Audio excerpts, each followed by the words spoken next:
Welcome. In this video, I will show you how to make your Sony TV faster by disabling the red button or HbbTV TV on your Sony KD-43X TV.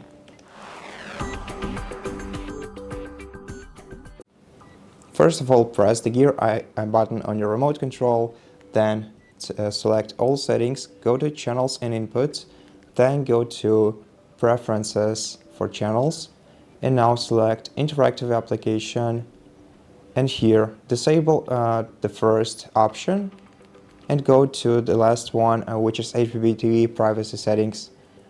Set do not track to on. Switch the toggle to the right next to the second option and switch the toggle to the left next to the third one.